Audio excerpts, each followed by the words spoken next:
Ready to get better at poker? Let's level up. I'm Mike Brady, and you already know who I've got on the line. It's Poker Pro Gary Blackwood. What's up, everyone? Today we're discussing monotone boards, i.e., boards that are all the same suit, how we want to construct our range, how different types of boards change the way that we play. We're going to break it down over the next 15 to 20 minutes.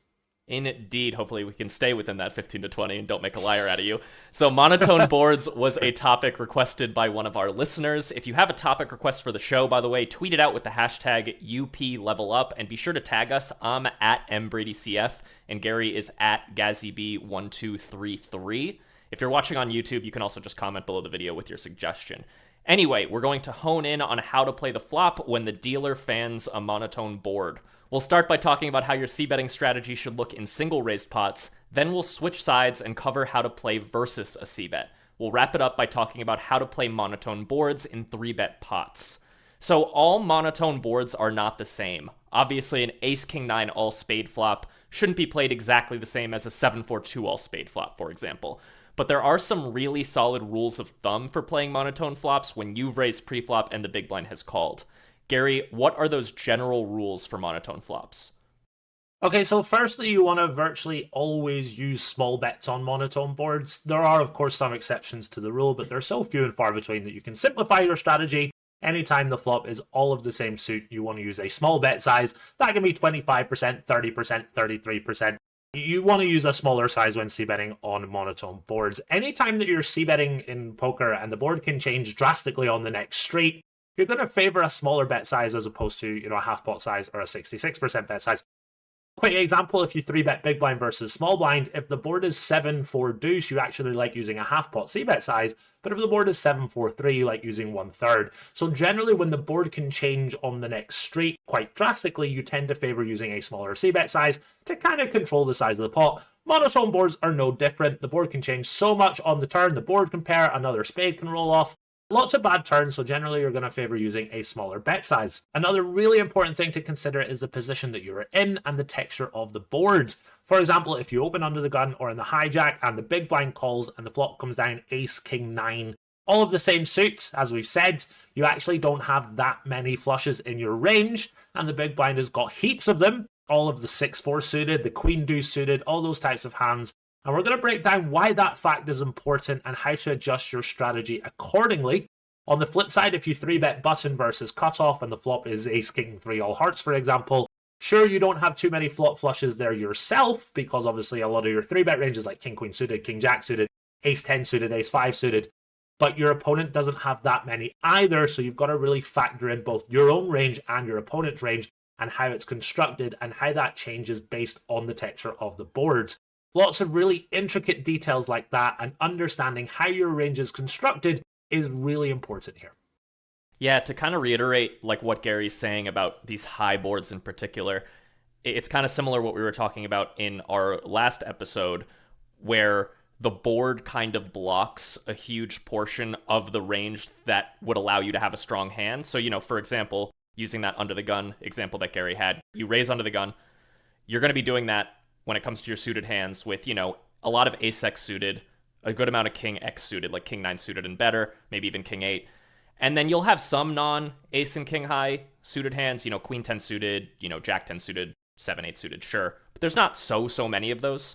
So when the flop does come ace-king-9, there's just not that many flushes that you can have because the ace and the king are out there. So the board sort of blocks your range from having those flushes, whereas the big blind, who's just calling your raise and can have all this sort of random suited stuff like 8-5 suited and stuff like that, they have a ton of flushes, and that's going to matter a lot.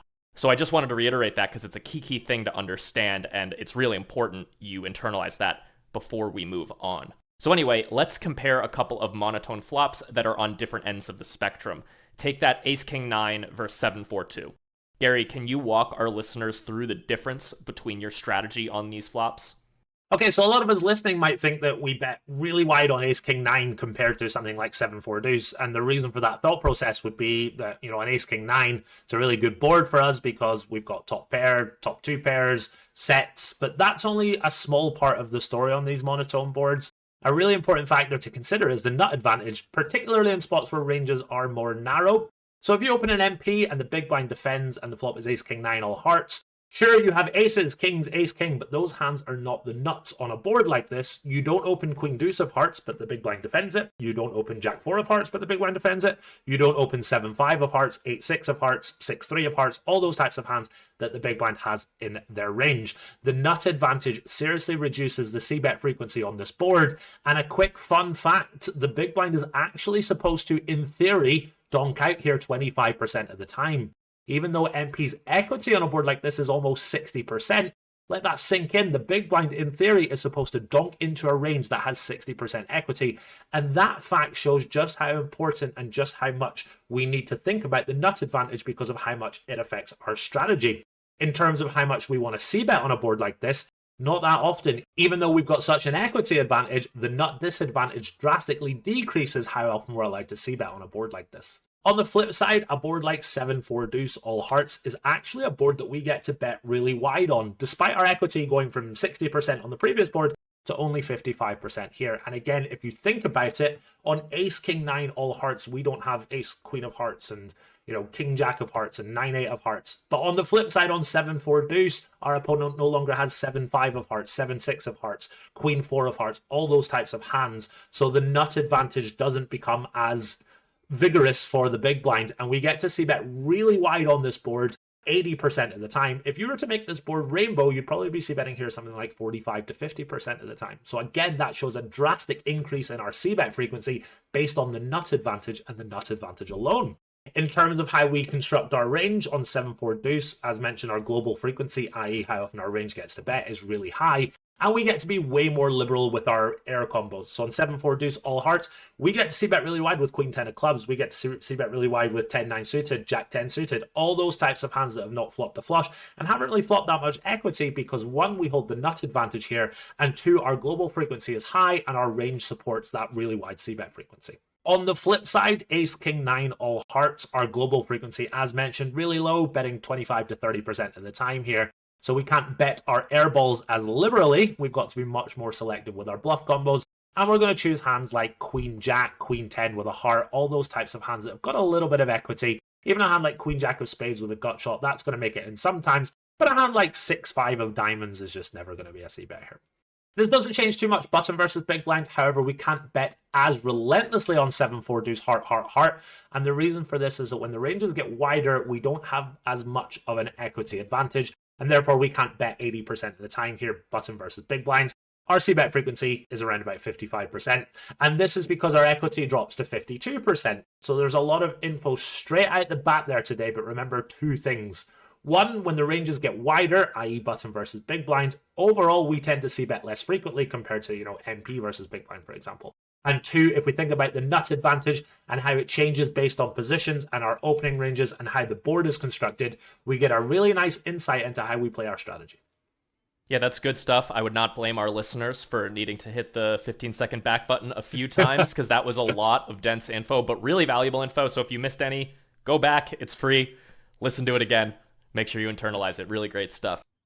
I think it's time to switch sides and talk about playing as the big blind now against a c-bet. How are you building your check raising and check calling ranges on monotone flops? And let's kind of assume that our listeners are not implementing a really robust leading strategy like you kind of alluded to earlier, because I think most people don't, and it's obviously quite hard to implement. So assuming you do pretty much check your whole range, how are you building that check raising and check calling strategy?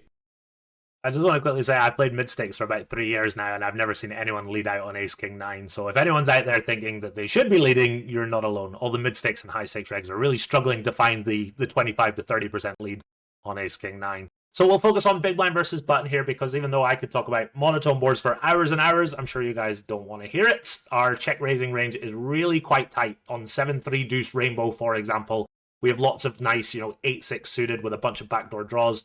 We get to be a little liberal with that. On 7-3 deuce mono, not so much. Bluffs are going to be hands like ace-5 with the ace of hearts, ace-10 with the ace of hearts, maybe the odd king-queen with a king of hearts, those types of hands. Really low frequency and really easy to work out. And our value will actually play a little more passively than you might think. The reason for this is that if you've got a hand like 10-6 of hearts here, there are a lot of really bad turns. And also the button has way more like ace-8 with the ace of heart type hands that can call your check raise. So we've got to play really quite reserved overall on these monotone boards from the big blind. It just sucks to be out of position on a board that can change so much. So we kind of want to wait until the board is safer to start piling the money in. Our check calling range is very easy to work out. We have no king nine of club type floats, just really A, B, C, flush draw and pair heavy check calls here. One of the great things about having a really narrow check raising range is it's really easy to work out what it is. Last week, Mike and I spoke about 10-10 deuce rainbow, and it's a nightmare to find a 27% check raise on that board. But when you're check raising 5 or 6%, it's really easy to work out what it is. You've got really strong hands like, nut flushes with the weakest kickers, and your bluffs are really easy to work out. Very, very equity driven. Yeah, I almost feel like our listeners are probably playing that way on monotone boards intuitively, right? Like you really just build around the nuts and the nut draws / nut blockers. So 7-3-2 mono, you're check raising for value with like king high flushes, ace high flushes, maybe some queen high flushes. You're check raising as a bluff with the ace of hearts and the king of hearts and maybe the queen of hearts once in a while. Like pretty simple stuff, not getting in there with like backdoor straight draws or anything like that because they're just not that valuable on a monotone board. When the flop comes monotone, we're playing a flush game. That's what we're building everything around, barring the board pairing on the turn, then things change in an interesting way. All right, so anyway, we've been hyper-focused on single raise pots so far, but I want to give our listeners a taste of 3-bet pot strategy too. Suppose you 3-bet in position, button versus cutoff. Your opponent calls and you see 3 cards of the same suit fall on the flop. When the cutoff checks, how are you approaching your c-bet strategy as that button 3-better? So once again, c-betting for a small size, 25%, 33%. Some of us might even feel comfortable enough using a 20% c-bet size, as long as we're not using 50 or 66 or 75%. In general, we want to use smaller c-bet sizes because the board can change so much that we want to just kind of control the size of the pot in a way. So in terms of the boards that we want to bet less on, the lower boards like 7-4-3, 8-5 deuce get bet less frequently, but we still bet really wide on jack high, queen high, king high, and most ace high boards. This is actually very similar to how you play rainbow and flush draw boards in terms of 3-bet pots. It's actually a really similar strategy. You tend to bet less on 7-4-3 heart, heart, heart, and 8-5 deuce heart, heart, heart. But, king, jack, 5, heart, heart, heart, you still get to continue to bet really wide. These boards are really good for us. We've got a lot of equity, and also we have the nut advantage here. Remember, sure, we 3-bet, say the flop comes down ace, queen, 5. We 3-bet, ace 4 suited and ace 8 suited and, queen, jack suited and all those types of hands. So we don't have a ton of the nutted combos. But our opponent no longer has 8-6 suited. They're not always calling a hand like 7-6 suited. So the nut advantage starts to become a little more in favor of us. And you got to factor in as well that the cutoff's 4-bet range is going to be hands like king 10 of hearts, sometimes queen jack of hearts, queen 10 of hearts, all those types of suited broadways. So the nut advantage is more in favor for us. And then when you factor in that equity advantage, you want to be c-betting really wide on these boards. There's one more thing I want to talk about, and that's something we call a willingness to get it in. 7-3 deuce heart, heart, heart in a single raise pot. If you're willing to get it, there's 4 big blinds in there and you've got pocket deuces, you don't want to get in your other 98 big blinds. Whereas in a 3-bet pot, if you've got king jack on king jack 5, or if you've got pocket 9s on queen 9-4, you should be much more willing to get it in. And you'll actually see the solver very clearly jump from single raise pots higher aggressively, it plays a set on a monotone board, to 3-bet pots, plays it much more aggressively. And then if you look at 4-bet pots, it's just so happy to get in a set in a 3-bet or a 4-bet pot. So we really got to factor in the stack to pot ratio. It's kind of like playing a tournament in a way. When this SPR gets lower, you're much more willing to get it in with, a set as opposed to a single raise pot. There's 4 big blinds in there. You don't want to get the other 98 in with pocket deuces on that type of boards. Yeah, assuming it's monotone, of course. You're not absolutely. Rifling in the money. Right, exactly. Yeah, it really seems like the main takeaway that, our listeners should leave this podcast with is like really think about how many suited hands are in your opponent's range given the preflop action, and then kind of build your strategy largely driven by that, right? So in this 3-bet pot, they have some suited hands, but they don't have all these junky ones that like the big blind had, so you do end up getting to c-bet more, especially on those higher boards. So really, really think, how robust is my opponent's range when it comes to suited hands? Are they calling with all the suited hands given the preflop action? Or are they kind of just calling with the good ones, in which case they don't have that many flushes? That's what you really got to be thinking about, and then you got to build your strategy kind of from there. So anyway, against that c-bet on whatever flop, what should the cutoff's general response look like against the button in that 3-bet pot? Again, very similar to a single raise pot, really quite ABC. We're only raising here about 13% of the time. And to be honest, after spending 2 hours in the solver today prepping for this podcast, the solver plays very differently to humans in 3-bet pots on these monotone boards. I would strongly recommend keeping your strategy nice and simple. You want to raise your strong hands and your strong draws. As mentioned, you can be a little more liberal when it comes to your strong hands. You can raise your sets and your top 2 pairs with King Jack on King Jack 5, etc. The only thing I will say is that when the SPR gets lower and the ranges become narrower, as already mentioned previously, we should be more willing to play for stacks than you might have already thought. So in a single raise pot, you don't want to get it in on the flop with a set, but a 3-bet pot, and very much so in a 4-bet pot, you get to put it in a little more liberally, as we mentioned, with a hand like a set or maybe top 2 pair. I saw a wonderful example in the solver today. Button 3-bet, cutoff called, flop was Jack 10, 9, heart, heart, heart. The cutoff is just ready to play for all with pocket 9s on Jack 10, 9, heart, heart, heart. Obviously, you could never do that in a single raise pot, but that is a very extreme example. And versus a human, I would not be happy getting it in with a set of 9s there. But it's a really nice insight as to just how much more aggressive the solver wants to be with a medium strength hand like a set of 9s on Jack 10, 9, heart, heart, heart. Yeah, so it sounds like more than likely our listeners are probably playing too tight versus c-bet in that spot when it comes to raising, right? Because, I mean, I know myself, if I called a 3-bet with King Jack versus the button, cutoff versus button, and the flop came like King Jack 5, I would probably not have check raised that hand. I can't say for sure, but it sounds like we should at least be check raising that hand sometimes, right? And it makes sense. I mean, you're going to get a lot of value from like one heart hands like ace queen. You're going to get value from like ace king and like pocket aces, especially if they have a heart. So it really just does make sense. Like, let's start putting some money in. I mean, it does suck when they call and like the turn's a heart. You kind of end up in a sticky spot, but it's honestly not that big of a deal. You end up like probably check folding. Like, it's honestly not that hard to play. So I think that's kind of a worrying about monsters under the bed example. You kind of just check raise because you have a good hand and a low SPR. Let's see a turn. Maybe it'll suck, but we're playing poker. We're not trying to avoid tough decisions. That's not what poker's about. Poker's about maximizing your EV. Sometimes that's going to lead to getting into some tough spots, but that's what poker's all about. You got to end up in tough spots sometimes. You can't be afraid of them. 100%, and you just cross that bridge if you come to it. And on the flip side, sometimes you're going to have ace of hearts, queen of diamonds there, and you're going to raise, and the turn's going to be a heart. So it kind of works both ways. And just because, the turn is a heart doesn't automatically mean you lose. As Mike says, we're not scared of making a decision because there might be a bad turn card. You've got to take each decision as it comes, and you've got to make the right choice without thinking about, there might be a 4 flush on board, for example. So yeah, completely agree with that, Mike.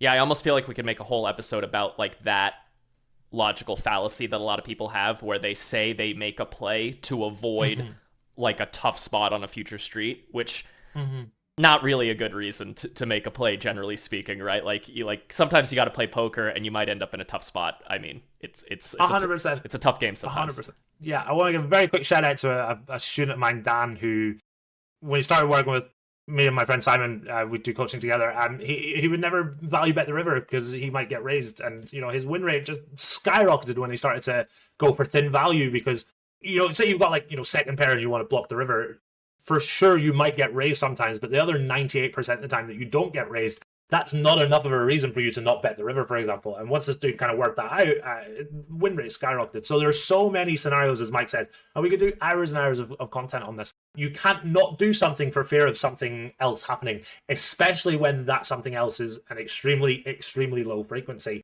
There's lots of different examples that we can give you, but that's one that for sure springs to mind.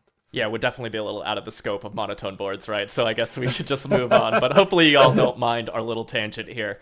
All right, so let's wrap it up with one more question for you, Gary. How does this advice for 3-bet pots change when you've re-raised from out of position now? So say cutoff raises, you 3-bet from the small blind and the cutoff calls. So now we don't have that advantage of position. So it's actually really similarly to the above. We've seen earlier, ace, king, 9, rainbow, if you open in a single raise pot, you get to bet that really wide. That sort of turns on its head on a monotone board. But the 3-bet pots are played really quite similarly to whether the board is rainbow or whether or not it's monotoned. So button versus cutoff, we're still c-betting the same types of boards really wide and checking the same types of boards really wide. Whether they're monotone, flush draw, or rainbow, the same concept applies to when you're out of position as well. You want to c-bet really infrequently on a board like 6-4 deuce, all hearts, 8-5-3, all hearts, and you want to bet much more liberally on king jack 6.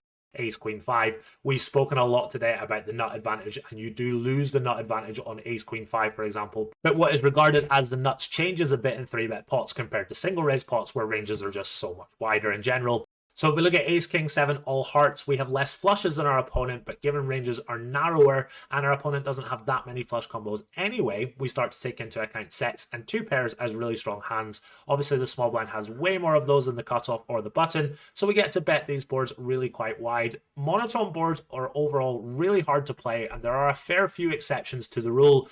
For example, today I found ace 10 deuce you want to bet really wide small blind versus cutoff in a 3-bet pot, but ace 9 deuce is a range check. There will always be exceptions to the rule itself, and all you can do is build your strategy as simplified as possible, making it as easy as possible to follow while still being very effective when you implement it. Love it. Great way to wrap it up.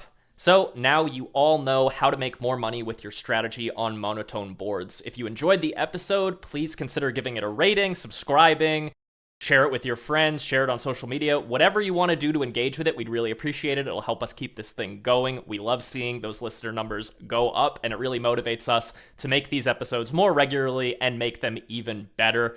If you want to follow Gary and I on social media, you can as well. I'm at mbradycf on Twitter. That's kind of the main one I use. Gary is at GazzyB1233 on Twitter, and he also uses Instagram, GazzyB123. He posts a lot of great poker content on his stories and stuff like that, little quizzes and updates about his sessions, stuff like that. It's really fun to follow along, so I recommend going and checking that out if you're interested. And then once again, if you could rate the podcast, like, comment, subscribe, all that stuff, we really appreciate it. Thanks so much for listening, and we will see you in the next one.